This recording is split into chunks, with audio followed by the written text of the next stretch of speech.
BusyWeb here we're co-hosting another awesome session, and like I say, we're going to raise the roof.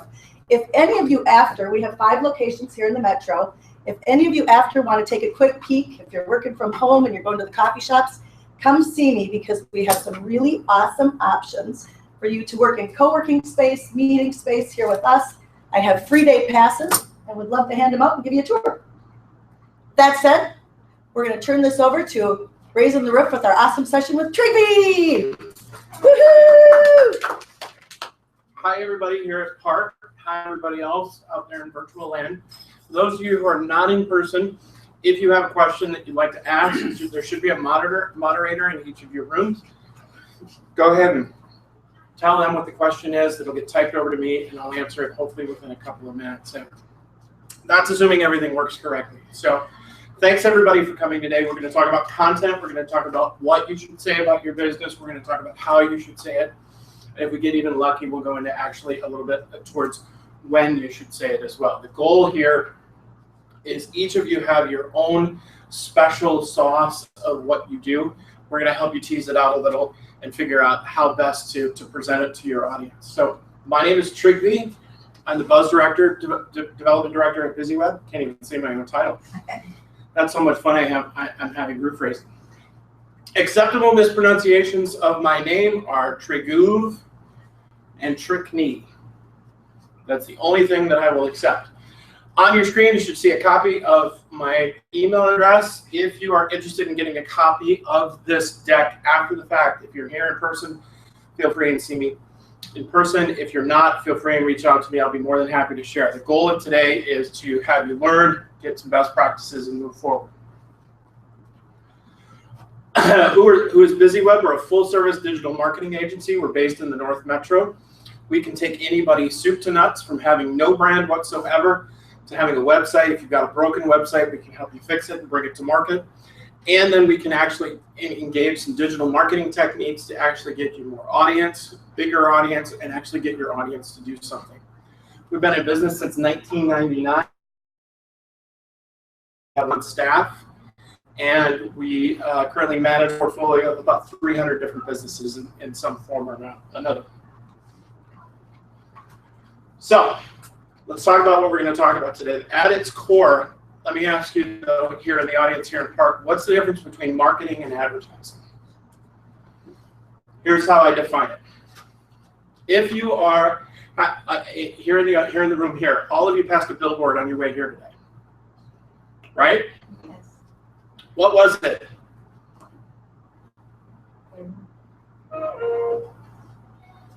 We have a comment from the audience. No, we don't. Oh, just a loud noise. Okay. That's advertising. It's a feature, it's a benefit. It goes in one ear and out the other, which is great if we're a large company like Coca-Cola, because then it's a mass game. The more people we can get our message out to, the more people are going to buy our product. With that being said, hopefully none of you have a budget the size of Coca-Cola. If you do, I would strongly encourage you to see me after. But since you probably don't, we have to figure out how to make things work a little better and how to actually get more results out of the efforts that we do. Here's the best example I can give you. One day last summer, I was out in the yard, working in the yard. It was a hot day like it is today. It was 98 degrees. I was working all day. At the end of the day, I was hot, I was sweaty, I was tired. All I wanted to do was go inside, take a shower, and sit down in one place for no more than 10 minutes. Everybody's had that feeling at one point or another. At that point, my wife comes out and reminds me her friends are coming over for dinner. And could I make sure that there is enough gas in the propane tank, because I have to grill too. What do you think my reaction was to that? You're kidding. So I put the stupid propane tank in the stupid car, and I drive to the stupid propane place, which is a Holiday across the street from my house. And I walk in the door, and what do you think I see when I walk up to the cash register? I hear Dreamweaver from the 70s playing, and there's a little tub right next to the cash register, and it's filled with ice. And the most glorious, glorious soda I've ever seen in my life. Does it matter at that point that I know soda's bad for you, you shouldn't drink soda, it's bad for your teeth? No. Does it matter that I'm really a Coke drinker and it's filled with Pepsi? No. Because at that point, I have a physical reaction. I am hot, sweaty, tired, and a little more than a little bit grumpy at this point. If I buy what's in that right next to me, I will get refreshed. Now, that's the physical reaction. Let me ask you this. What do you how much do you think the tub outsells the cooler during the summertime? Generally, it's about 3 to 1. Just by presenting the exact same thing in a different way, you can increase your sales. You can make more money. And all you want to do at that point is take that Coca-Cola and put it upside your face, and you hear little angels singing at that point. What we're going to be talking about today is presenting the same information that you're probably already presenting in a new and interesting way. But we want to get different results. What kind of results? We want to get more people looking at our website. We want to get more people downloading new things. We want to get more people to come into the office and learn more about us, to start the engagement process. We want to get more appointments, more initial appointments, anything like that. Or somebody even just to simply pick up the phone and call. All of these are actionable things, where if we take an action, we can then record and figure out how many actions that we get, because all of these things lead to revenue and donations. But how do we do that? That's the most important. that's the critical thing. But we're going to start today by talking about email marketing. Why is email marketing more important than anything else? Well, it's not really, but the most important thing I can tell you is this. How many of you have any guess whatsoever about what's the most used app on your smartphone? It's not Pokemon Go, it's email. 97% of the world has email. There are 4.8 billion smartphones in the world today. To give you a bit of color, there are also 4.2 billion toothbrushes in the world. So somewhere, there's about 600,000 people sending you email onto your smartphone that you should be glad that they're not in the same room with you. The value of this is that everybody's got it, and so the content and what we're going to be presenting to them is currency. The interesting things get opened, the uninteresting things don't. So what I want you to do at the end of this is be the expert. Be the ones that your readers are going to go to in order to answer the questions that they might have. How do we start? Well, we're going to talk about by answering your customers' questions. Here's an email that I dummied up for this. It's very, very simple. And I'm going to say this a lot today.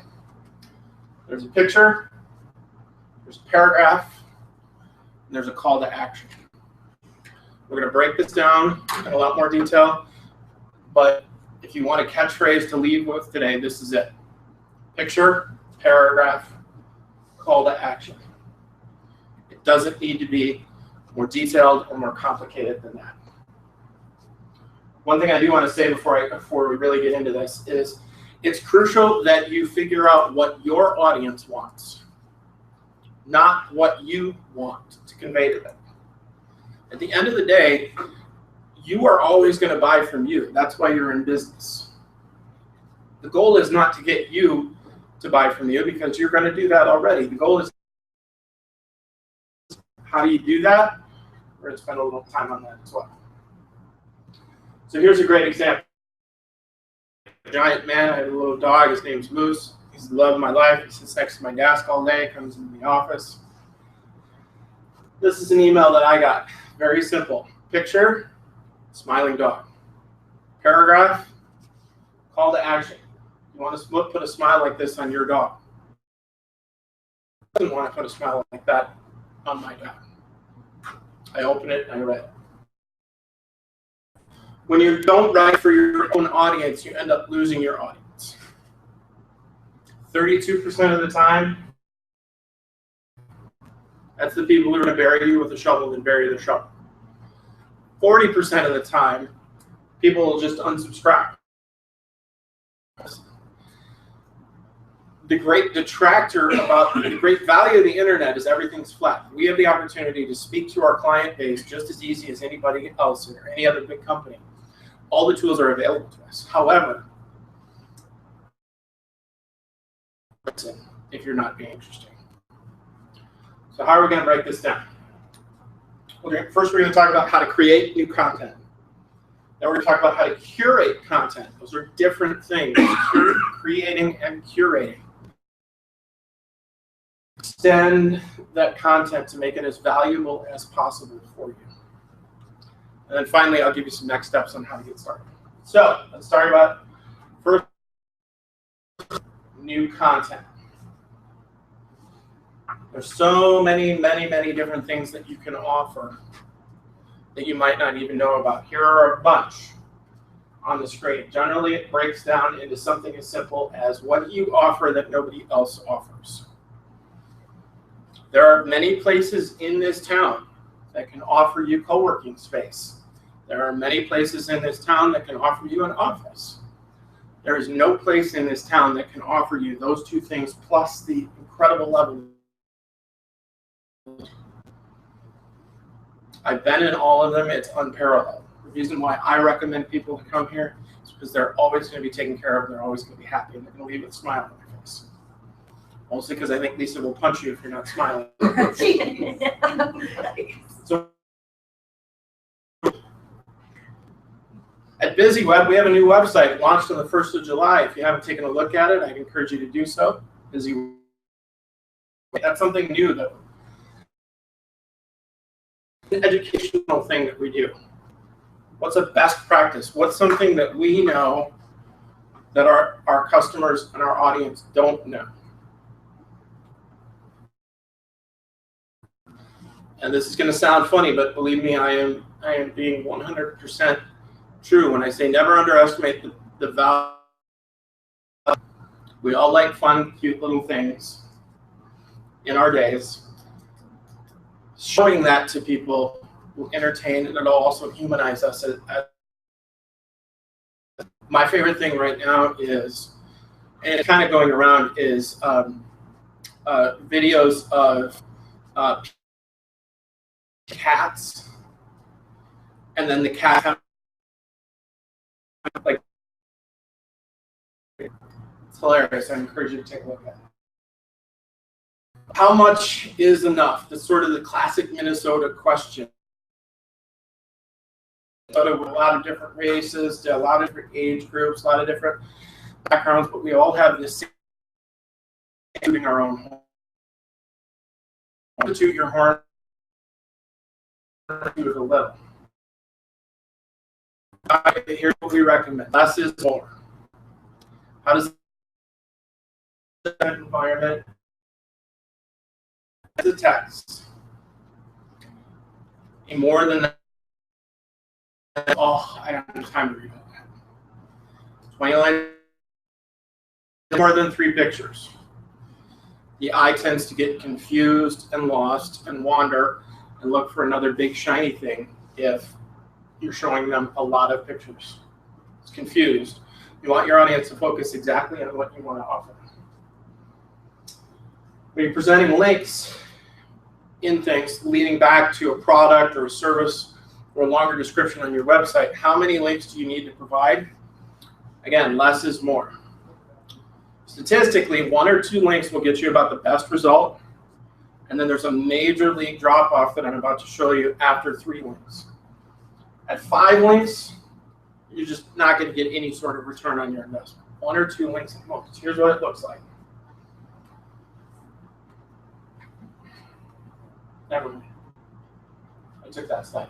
So how do we do this? Well, the best thing to do is actually provide a specific structure that you do every single time, a repeatable thing, a repeatable pattern that your audience can then get used to. And more importantly for you, you can save time by not asking the big hairy question, which is, what do I tell my audience that's new? Use an outline. If you think of a topic that you think might be interesting, keep a running list. All of us have little supercomputers in our pocket at any given time. You should keep a list of things that if you think of, if you're sitting in a lobby, or if you're sitting in a doctor's office, or if you are in an elevator that you think is something interesting, write it down. Keep a list of it. Next, show your. All of you are an expert in what you do. I know this because somewhere in the world, there is somebody who has said, that person is so good at what they do, I'm going to give them.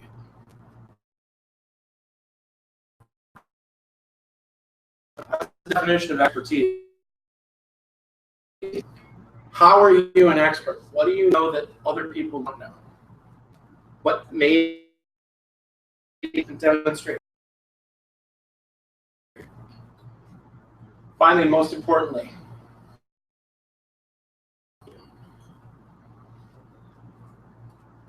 at the end of the day, show of hands for those of you who are here in Park.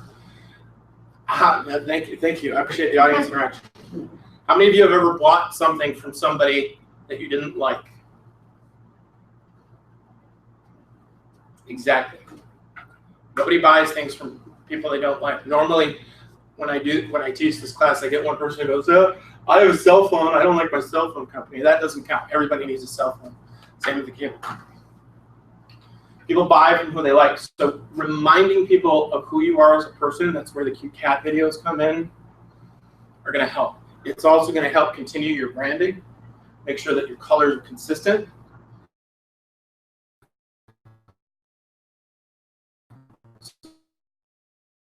But at Atlanta, know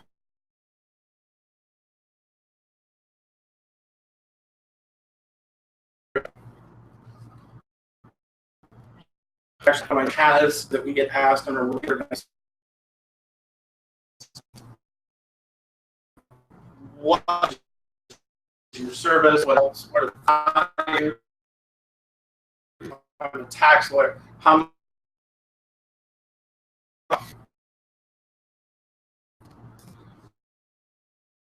asked of you? Word. Your board point, I guess. Choosing content. So here's how this manifests itself. Here's a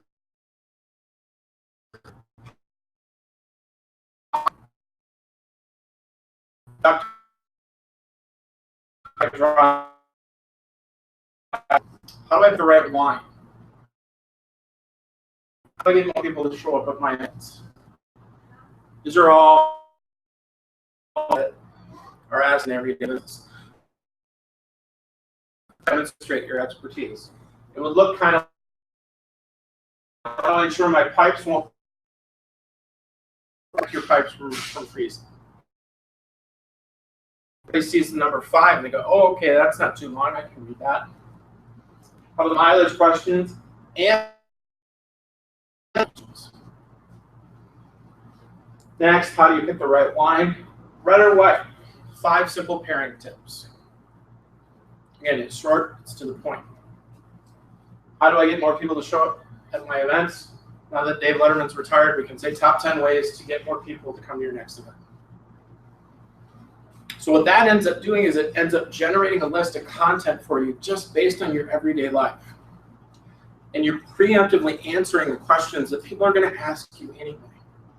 And what's going to happen in the sales process is that's going to end up soothing their fears. All of us think at some point that we're going to get taken by a salesperson. But the more questions that we can get answered ahead of time, the more likely we are to buy because we're going to feel much more comfortable. So back in the dark ages of the internet, time in my life I like to call college, over here on the left, that's what an email looked like. There's a lot of paragraphs, and this was pretty cutting edge. You make it look just like a letter. And then you put a to field, right? What invariably ends up happening. Friend of yours hits the worst button on earth. Reply all. Just a comment. LOL. See you Friday. It's goodwill. The good news is we don't have to do this anymore. The good news is we can actually make it be a lot more branded. It's a lot more interactive experience.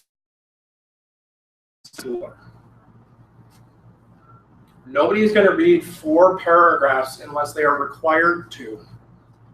But something where you can look at a little bit, that's something that everybody's going to read every single time.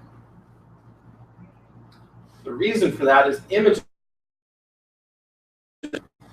We are visual animals as people.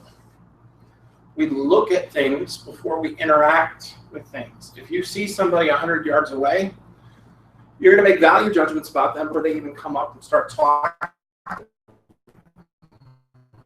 It's just things that elicit a certain response. Some of you are looking at this going, boy, he'd be a lot. So when you're talking about content, having really great images that actually complement your message is really important to digital marketing. As well, there's a little 100%. Make sure that your pictures are clickable. I have this experience all the time where I see something, I go, okay, I want to buy it, and I click on the picture. Picture of the thing that I just decided to buy. And then I go, oh, now I have to figure out how to buy it. So I take a step back, then I have to figure it out. By that time, 10, 12 seconds have passed, and my mind's elsewhere. So make sure that every time you provide a picture, it leads somewhere, usually back to your website. Second, keep the most important action that you want somebody to take. Again, we're starting with email. One important thing, keep it above the scroll line. It's the same thing as the fold in the newspaper. In a newspaper, the most important news is going to be above the fold because that's where it sits at the newsstands. Similarly, the scroll line is everything above the break in the page that's going to be visible first. So I don't have to scroll to look and figure out. I can immediately see it. And third, we talked about this a little bit before, limit choices. 1, maybe 2, that's it. If you offer 3 choices, somebody's invariably not going to pick the one that you want them to do. You can distill your message into taking one specific action. If you have more actions that you want people to take, great. Offer them more opportunities to take the different actions. But if you offer people 6 doors, they're never going to take the one that you really want them to do. So when we're talking about focusing, here's what we focus on. 4 main aspects. Number 1, your business. What do you do? Who do you help? How can you make my life better? Typically, I want to know 1 of 2 things. Technically 4, but well, how can you help me make money?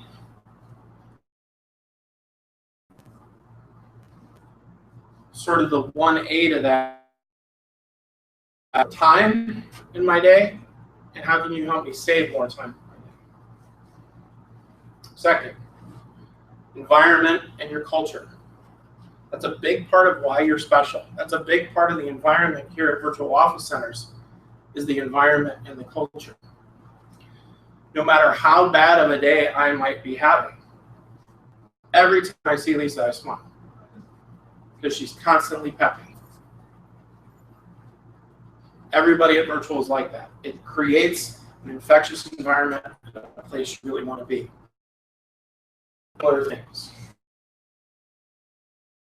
Even though the culture that you're providing and the aura that you give off is critically important. Third, why are you an expert? We talked about that you're an expert. What have you been doing? I buy from you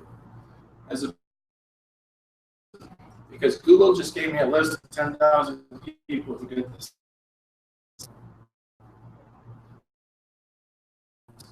Who you are as a person are critical. You can offer themes. Holiday theme. as we're recording this and as we're doing this, it's in the middle of the hottest day. And it popped up with 12 weeks. That gets into that sort of irreverent piece of entertainment that we talked about earlier. But if you have a thematic-based business, one of the gentlemen here runs an apparel company, and the typical times of the year, I would imagine till the end of the year is probably pretty good. Cool. Here's sort of a caveat to everything. Have you seen Google Images? Yeah, Google Images is really cool. Don't ever use it because it has something right there, and all you want to do is click on it and save it and use it. Can't do that. You get a cease and desist letter.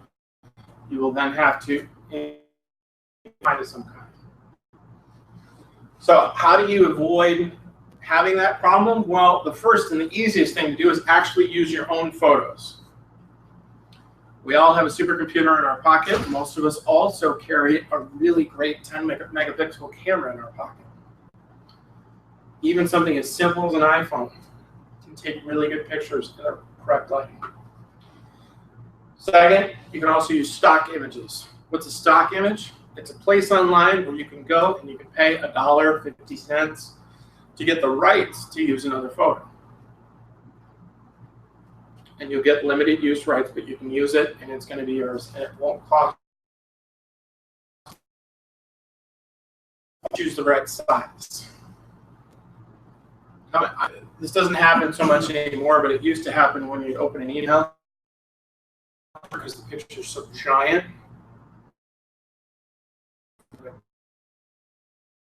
You're using, and also the image resolution that you're buying or using is important.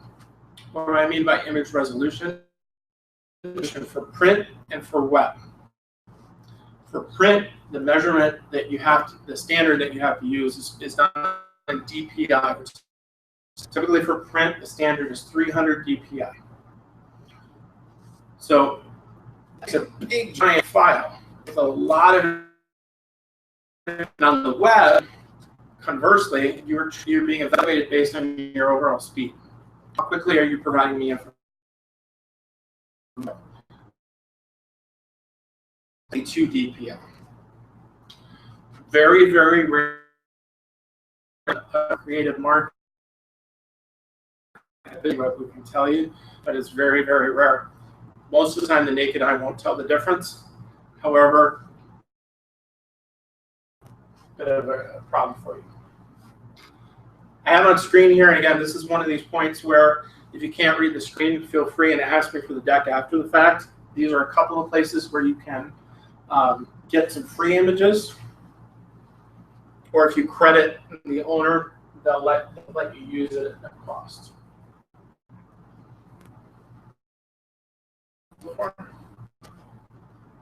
Super.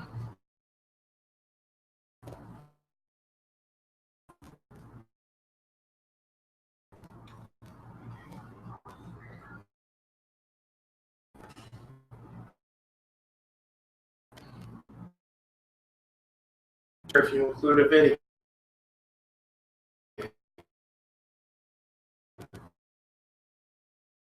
In this, providing a video. Most of the time, videos get than just a plain text email. So people, what we want to see happen is happening.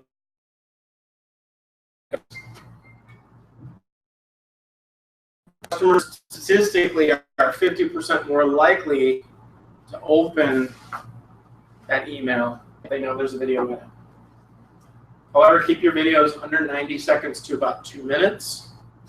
Any more than that, and then people are going to start feeling inconvenient. Yeah. What are some good standard uses of videos? Well, a product demo is another. you've got a happy client, great. Get them to say it on camera and share it with other people. So that's creation of brand new content. That's something that's never been done before, that's unique and exciting to you. And the obvious question that you should be asking at this point is, good, I have to make money too. Let's move on to what I mean by curation. It's sharing content that somebody else wrote, but giving credit where credit is due. So you see this a lot of different places where you see little clicks on the bottom. That's a curated piece of content that somebody has found somewhere else. Where do you find curated content? Well, there are a lot of good places to do it. Things that are relevant to your business are going to be relevant to your audience. If you read blogs, sharing other people's blogs is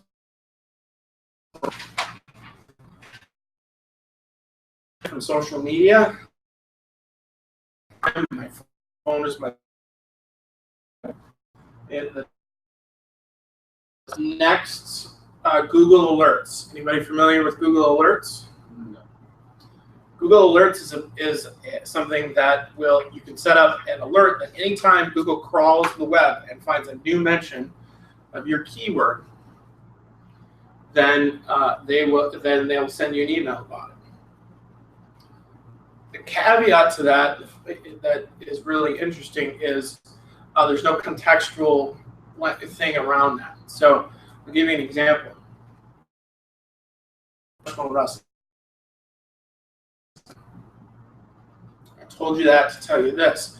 A couple of years ago, Katy Perry, the singer, released an album called Saturn's Return.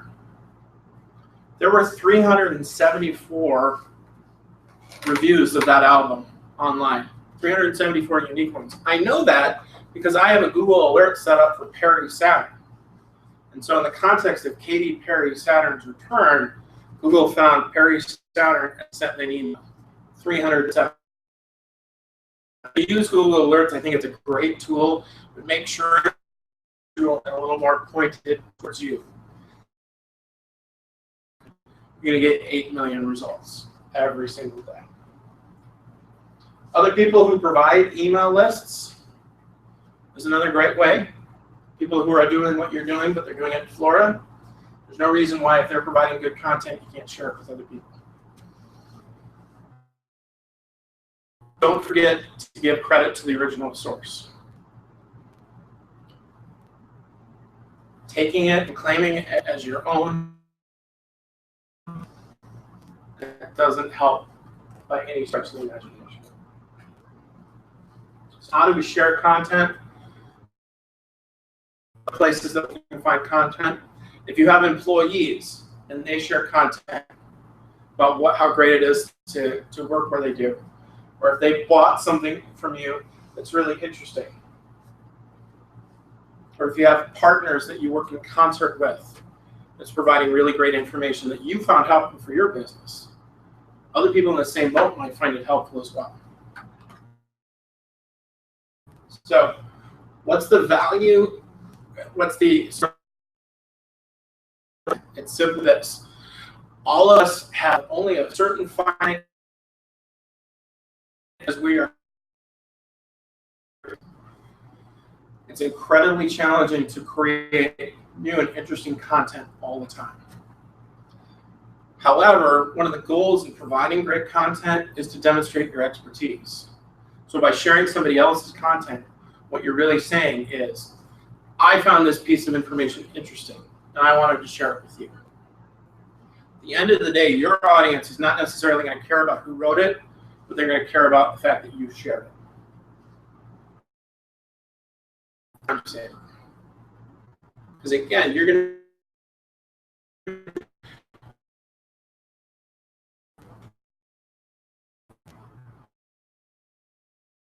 go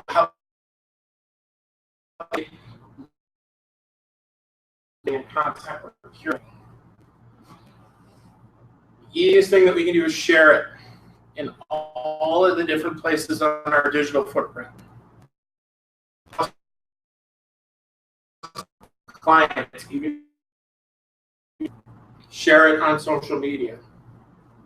Social media has a lot of different places that you might want to be, and there's going to be a lot of great different effective points depending upon your business, depending upon your audience. Third, there are a lot of really cool sharing tools that you can use.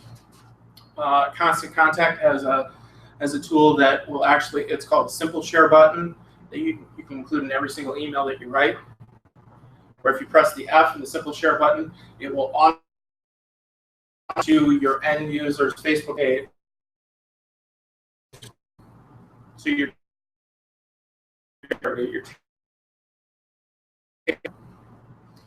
the other thing that is really helpful if you have a website, it's called an RSS feed.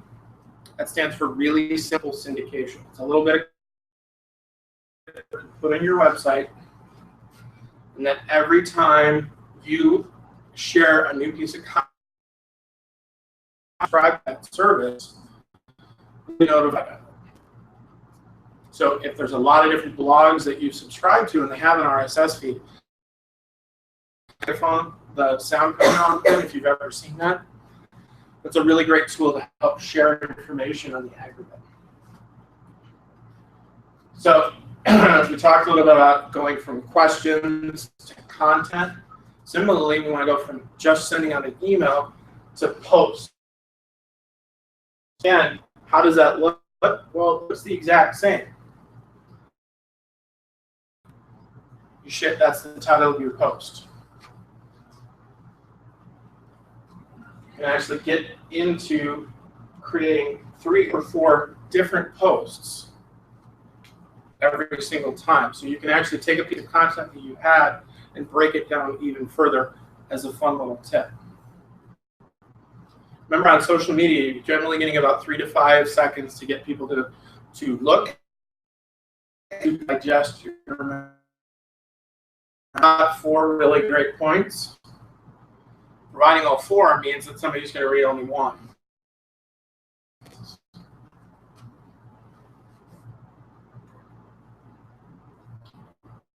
Here's the email again. And the second thing you want to do is actually share information. Just share this email with your social. It'll create it. And then at the bottom of it, if you do it correctly, you're going to offer the opportunity for new people who aren't necessarily subscribed to your list to join. I can't tell you how many times somebody sends me an interesting piece of content from a newsletter, and I think, man, that's really cool. I'd like to learn more. There's no way to subscribe. And again, after 5 or 10 seconds, I'm gone. I got something else I got to be. My mind's got to be elsewhere. So in providing this one picture, we can break the picture. But again, this is going to take us back to our website. And that picture is going to be how a website piece of content butterfly effect.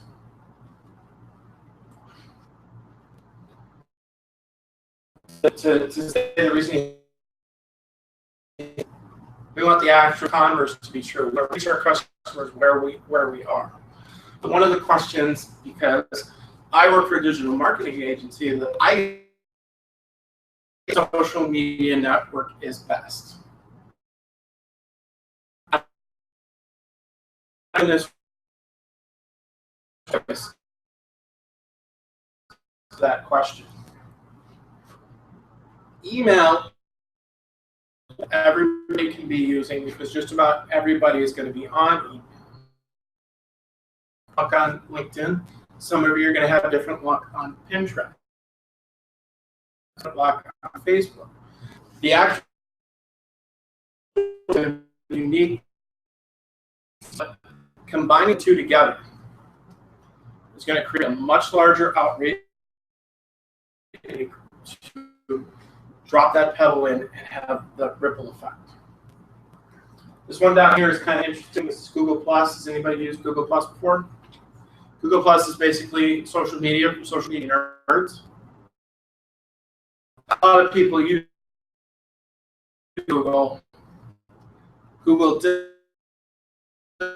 plus posts as opposed to anything else. Posting.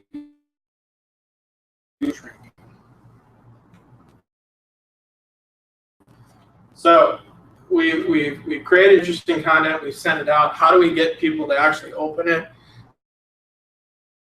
Rates.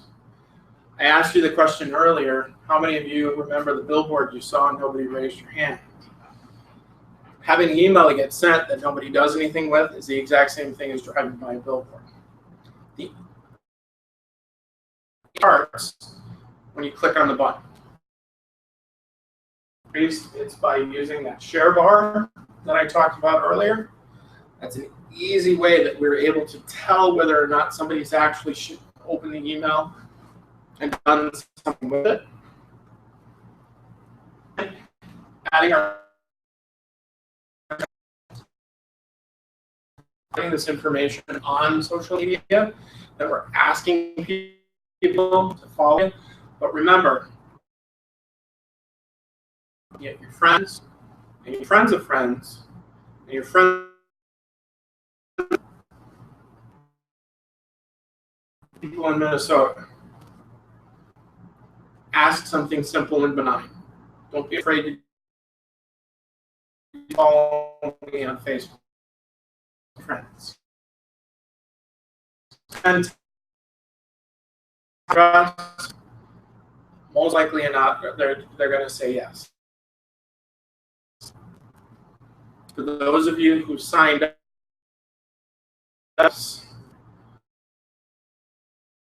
email address. Answer. If it was, the answer is no.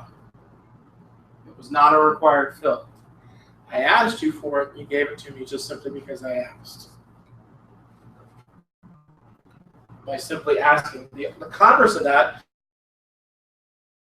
we only have to worry about the other four.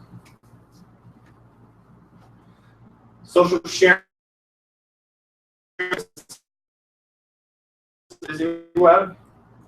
This is what happens when you actually click on the social share tool.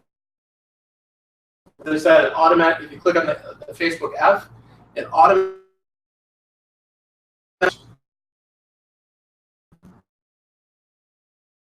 share. You're doing all the heavy lifting for your audience. All I have to do at this point is click publish, and we're good, and it's out. So we're asking people to do something, and then we're making it even easier for them to do. What it looks like in real time as a post. Not a lot of pressure there. This woman's clearly doing yoga, but reaching for an apple on a high tree. Very simple message. Take $5 off your next class. Simple. It's to the point. We're offering something, making our audience's life better. So that being said, how do we get started with this? Where do we start? What do we do? How exactly? So first of all, I want to remind you what I said earlier. A couple of takeaways that are going to be really important. This is for your audience. Don't write for finds interesting. Might overlap with what you find is interesting. It might not. The easiest way to do that is to, number one, ask your audience what they find interesting. And number so if you create an email and a message and you send it out and nobody reads it, that's a pretty good indicator that it's not an interesting message to your audience. What do we need to do to go further? How do we create content? This is takeaway number 2. Start with your last customer question. What was the last thing that the customer asked you? Bill, what was the last thing a customer asked you? Availability of the quantity of the product. Availability of the quantity of the product.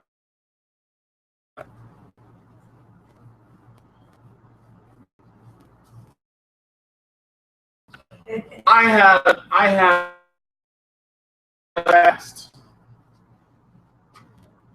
Lori.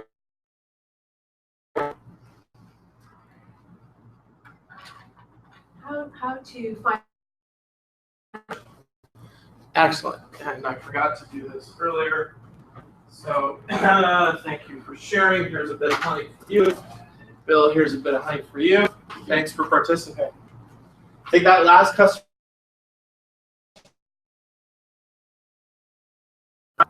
Find a complimentary picture.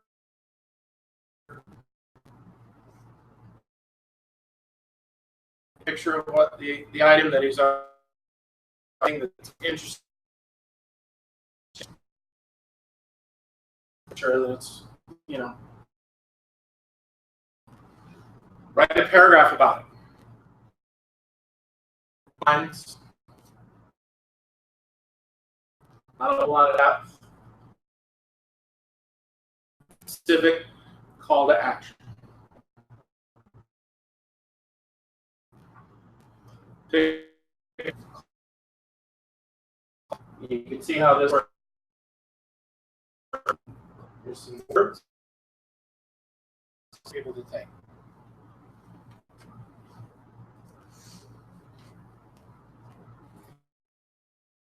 Final thing that Constant Contact offers that I think is pretty fun is they have a new feature called Text to Join, where and that person will automatically join your email list. So if you're interested in joining our email list, again, I just politely easy wide to fake to our email list. This is incredibly valuable if you have millennials as part of your customer base.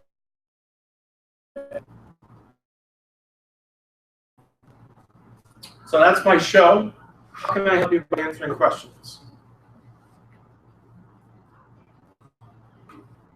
Is all that done through Constant Contact? That's done through Constant Contact. However, you sell a particular specific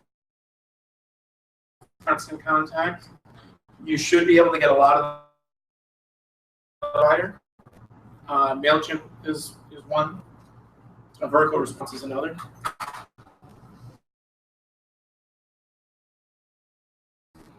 For you, if you have a email like that, you have a video. Now we do everything but producing video. That, so I can give you some.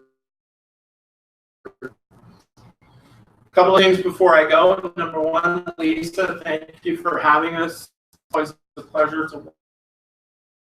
A quick pitch for those of you. I encourage you to ask for. It's a wonderful experience. They're a wonderful group of people. You won't regret it. Second, I offer. Here's a couple of different things that I'm offering a great deal right now. Go to BusyWeb to read a lot about it. Second, if you are interested in Constant Contact, you can get a 60-day free trial by going to busyweb.com/cc. It's no credit card. It's no funny monkey business. Play with it for 2 months. Finally, at BusyWeb, we offer much like marketing. If you need some more help, if you want to learn something new, go to BusyWeb. List of all of our events that we're doing across the Twin Cities, and I